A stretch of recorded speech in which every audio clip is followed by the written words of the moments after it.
सरकार के काम अनोखे, और सरकार जब काम करती भी है तो इस तरीके से करती है कि आपको अचंभा लगता है।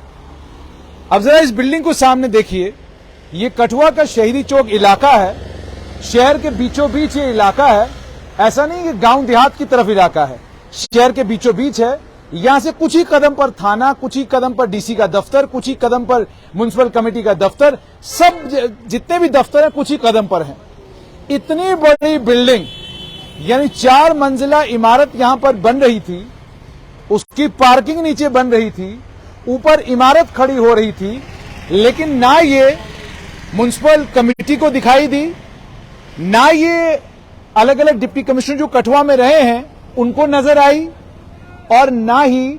ये जो बाकी अलग अलग विभागों के जिम्मेदार हैं उनको नजर आई। और कमाल की बात देखिए, सामने पीडीडी विभाग के 2 ट्रांसफार्मर लगे हैं, और अगर मैं ठीक तरीके से देख पा रहा हूं तो बिजली का कनेक्शन भी पीडीडी विभाग ने इन्हें दिया हुआ है, यानी पावर डेवलपमेंट डिपार्टमेंट को भी ये बिल्डिंग बनती हुई नजर आ रही थी। वो ऊपर टंकियां तो आपको दिख रही होंगी, तैयारी हो चुकी थी। यहां पर विशाल मेगा मार्ट जो है वो खुलने जा रहा था, और वो आप देख सकते हैं इमरजेंसी एग्जिट, वो लाइटें और इतना सब कुछ यहां पर सारी पूरी तैयारी उन्होंने कर रखी थी। लेकिन अचानक प्रशासन नींद से जागा।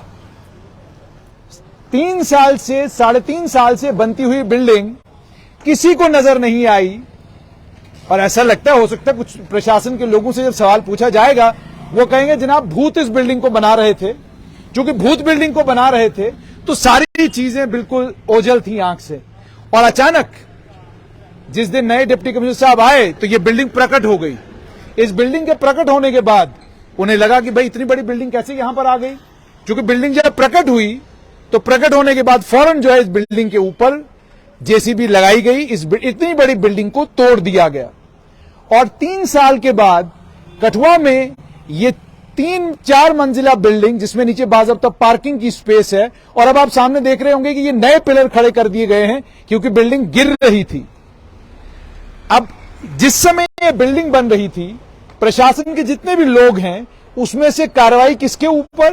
कार्रवाई हुई म्युनिसिपल कमेटी कठुआ के निचले क्रम के कर्मचारी, जिसे सीईओ कहते हैं, उसके खिलाफ। डिप्टी कमिश्नर जो इस जिला के रहे हैं उनसे किसी ने सवाल जवाब नहीं किया कि जनाब इतनी बड़ी बिल्डिंग अगर आपकी आंखों के सामने बन रही थी और ये इलीगल था, जमीन क्या कहते हैं गलत थी, या कोई कागजात इनके पूरे नहीं थे, तो आपने कार्रवाई क्यों नहीं की? इस जिला के पुलिस के अधिकारियों से किसी ने यह नहीं पूछा कि इतनी बड़ी वायलेशन हो रही थी, आप लंबी चौड़ी पुलिस का तामझाम लेकर वहां पहुंच गए और आपने डिमोलिशन ड्राइव में पूरी मदद की। जब ये बिल्डिंग बन रही थी तो आपके थानेदारों ने इन्फॉर्म क्यों नहीं किया कि जनाब इतनी बड़ी वायलेशन हो रही है, हमारी आंखों के सामने, हम बर्दाश्त नहीं करेंगे? उन्होंने भी ऐसा नहीं किया। और उसके बाद जब ये बिल्डिंग तैयार हुई, जब इस बिल्डिंग को विशाल मेगा मार्ट ने किराए पर ले लिया, उसके बाद जागा प्रशासन, और प्रशासन ने इतनी बड़ी बिल्डिंग के ऊपर जेसीबी चलाई, और जेसीबी चलाकर अच्छी खासी हेडलाइनें बटोरी, सोशल मीडिया के ऊपर ठीक ठाक तामझाम हुआ, और कहा गया कि देखिए प्रशासन का बहुत बढ़िया कदम, और प्रशासन ने इतनी बड़ी बिल्डिंग जो है इसके ऊपर जेसीबी चलाया। अब सवाल यहां पर यह पैदा होता है कि जब ये कारोबारी जिस समय ये बिल्डिंग बना रहा था, इसने अलग अलग जगहों से लोन उठाए होंगे, इसने कर्जे का पैसा लिया होगा दुनिया भर का, और वो सारा पैसा लेने के बाद उसने इस बिल्डिंग में इन्वेस्ट किया होगा। जब इन्वेस्टमेंट हो रही थी तब आप सो रहे थे, और जब इन्वेस्टमेंट हो गई, बैंक ने लोन दे दिया, कर्जदारों ने कर्जा दे दिया, उसके बाद आप जेसीबी लेकर आए और आपने बिल्डिंग तोड़ दी। इसका मतलब साफ तौर पर यह है कि या तो जिला के जितने भी अधिकारी हैं अपने दिमाग का जरूरत से ज्यादा इस्तेमाल करते हैं या कम इस्तेमाल करते हैं, 2 में से एक बात हो सकती है। कारण ये कि जब इसमें इन्वेस्टमेंट हो गई, इतनी बड़ी बिल्डिंग तैयार हो गई, इतने शीशे लग गए, बिजली का कनेक्शन मिल गया, पानी का कनेक्शन मिल गया, ये सब कुछ हो गया, उसके बाद आकर बिल्डिंग पर जेसीबी चलाना किसी भी तरीके से सही नहीं है, किसी भी तरीके से सही नहीं है। मेरे साथी ही बता रहे हैं कि एक और तरीका था। अगर आपको लगा कि बिल्डिंग गलत तरीके से बनी है तो आप बिल्डिंग को सील भी कर सकते थे, बिल्डिंग के ऊपर ताला लगा सकते थे, सरकार इस बिल्डिंग को अपने तहवील में ले सकती थी, सरकार इसके अंदर अपना कोई दफ्तर खोल सकती थी, सरकार इसके अंदर अपना कोई अपने ऑफिस खोल सकती थी। लेकिन ये बिल्डिंग को तोड़ने का शौक क्या है, ये समझ से परे है। और उसके बाद जब अधिकारियों के ऊपर कार्रवाई करने की बात आती है तो जिला के जो अधिकारी हैं, क्या केवल और केवल म्युनिसिपैलिटी का सीईओ इतनी बड़ी बिल्डिंग बनवा रहा था? जिस एक्सीएन ने इसे बिजली का कनेक्शन दिया उसके खिलाफ कोई कार्रवाई नहीं, जिस एक्सीएन ने पानी का कनेक्शन दिया उसके खिलाफ कोई कार्रवाई नहीं, जिस पटवारी ने, जिस नायब तहसीलदार ने, जिन रेवेन्यू विभाग के कर्मचारियों ने इस जमीन को ऑल क्लियर बताया उनके खिलाफ कोई कार्रवाई नहीं, जो जिला के कमिश्नर यहां पर थे और यहां से घूमते थे अपनी गाड़ी लेकर, उन्हें अपने बाईं तरफ अपने बिल्डिंग नजर आ रही थी बनती हुई, उन लोगों ने उस समय इसके खिलाफ, इस बिल्डिंग को बनते वक्त कोई कार्रवाई नहीं की, उनके खिलाफ इंक्वायरी कोई नहीं। मामला साफ तौर पर यह है, हर जगह जहां एंटी एनक्रोचमेंट ड्राइव होती है, सरकार एक निचले क्रम के अधिकारी के ऊपर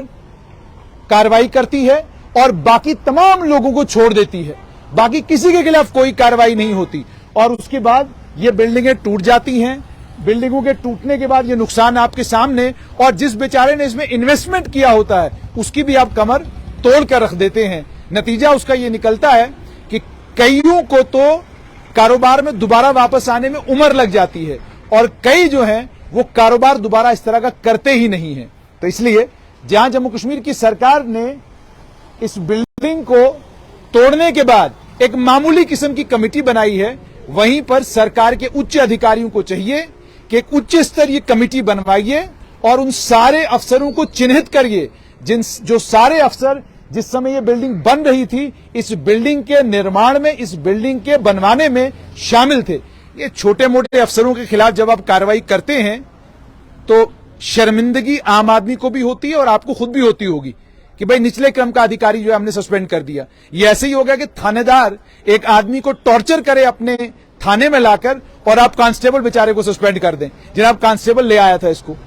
यही हाल इस बिल्डिंग के मामले में भी है। और दूसरा ये जो आपने इंक्वायरी कमेटी भी बनाई है, उस इंक्वायरी कमेटी को लेकर भी जब परिवार ने आरोप सारे जिला कमिश्नर के ऊपर लगाए हैं